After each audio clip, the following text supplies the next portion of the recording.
kidding me?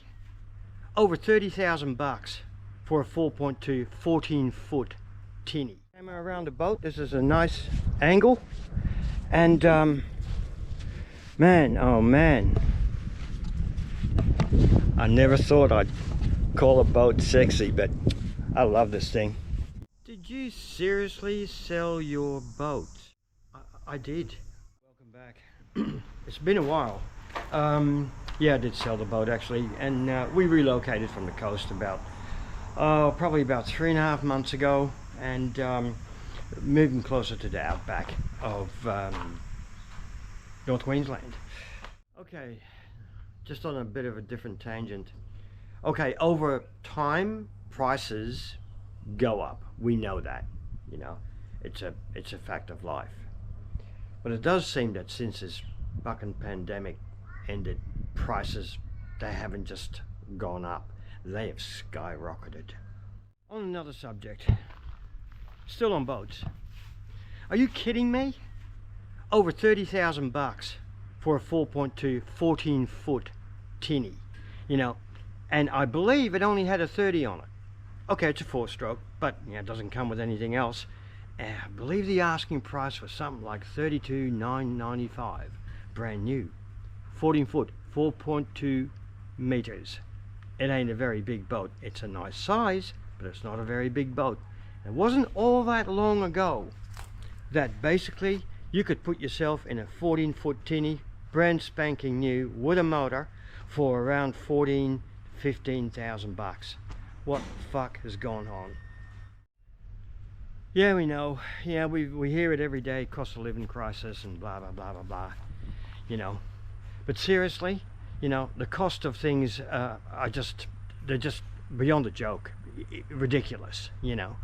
You know, I see 6-meter boats that 5 years ago you would have probably paid $60,000 for, you know, and now they're asking 145,000 bucks for them. You know, what a load of shit. A 6-meter boat is not a very big boat. Yeah, so the 4.2 BUSTA was an ideal sized boat for several reasons, you know.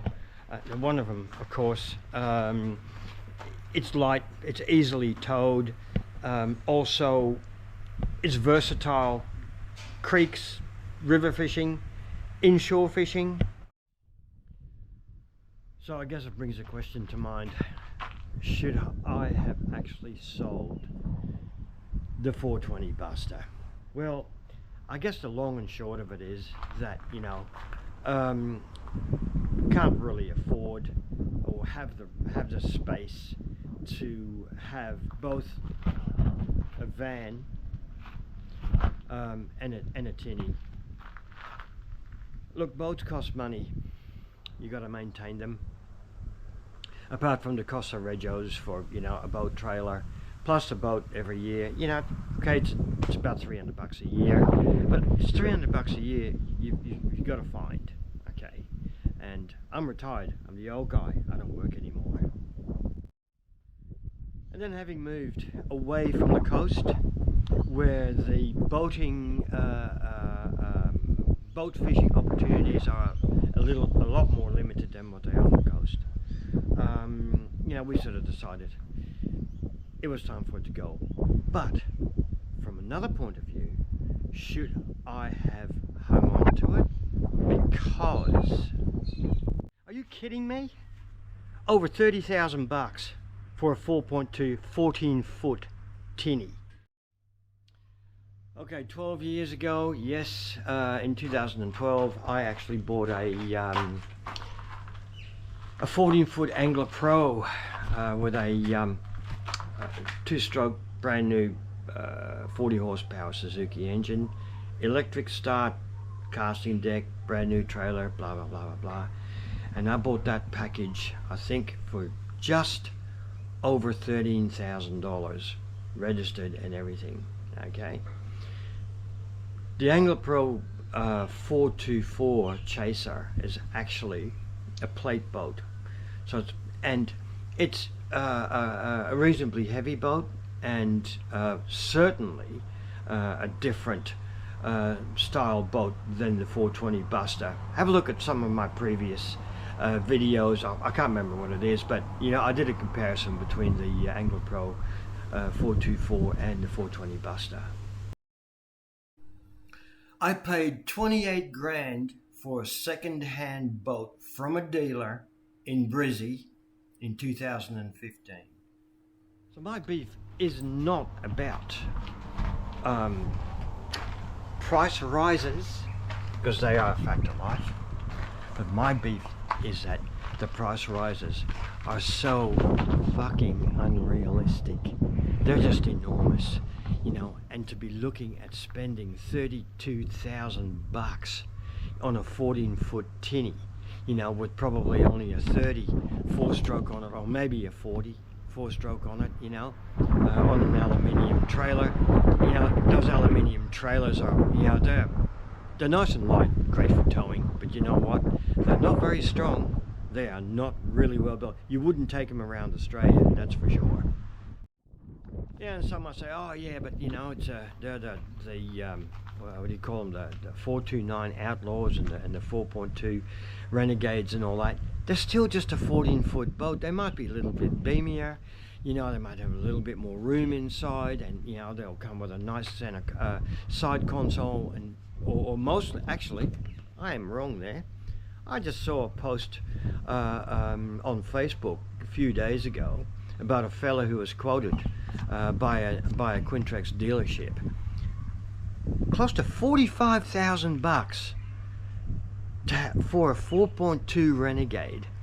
Okay, it had all the options on it. $45,000, man. Go and get fucked. Yeah, I probably should have kept the tinny, because for the price that I got for it, and I got a reasonable price for it, you know, but not anywhere near 30,000, you know. Was well below 20. Someone got a really good buy, which is fine. More power to them. I'm the one that decided, as far as I was concerned, that's the price I was happy with. So I guess the question is, when I start, you know, talking about, you know, ranting about $30,000, you know, for a 14-footer, maybe I should have hung on to it. But at the end of the day, you know, what is happening around us, I really don't believe it's sustainable, you know. We used to live in a society where, you know, Australia prided itself on the fact that, you know, we all got a fair go. Well, I can tell you now, none of us are getting a fucking fair go, except, you know, the fucking cunts that are somewhere up the top, shaving the profits off of everything and pocketing them, you know, because we are being taken for a ride, I reckon. I suppose the mafioso used to say, are you skimming off the top, buddy? Yeah, so the conundrum really is, you know, whether I wanted to actually hang on to, you know, a boat costs money. Even when it's sitting there, it costs money, because you know, you got to pay to register them. You got to pay for the boat registration, you got to pay for the trailer registration. But not only that, you know, an outboard needs to be used, you know. They need to run, you know, they need to, you know, basically an outboard needs to run. And living over here, having relocated to here, wasn't really going to allow us to do that, you know, other than, you know, starting it up and putting a set of earmuffs on it and go do. No, that's not, you know, an outboard needs to run, needs to warm up, you know, at a proper operating temperatures and all that sort of stuff. So I decided in the end, you know, we can't afford to have a van and a boat. You know, we're going to be using the van for the next couple of years, and then maybe in a couple of years time I will buy another boat, but this time I'm probably going to buy something a little bit bigger than a 4.2. Okay, so some of you are probably asking, you know, oh well, he hasn't got a boat anymore, so what are you going to do now? What are you going to actually you know, create content about? Well, I haven't exactly decided, but I'm not done yet, and still living. There's a lot of other things I'm doing. Anyway, for me and the boss, we're just going to be doing some trips over the next couple of years. We don't really need a tinny. I still got all my fishing gear, and there's plenty of land-based fishing to be had, you know, even up at this neck of the country. Thanks for watching. Catch you soon. See ya.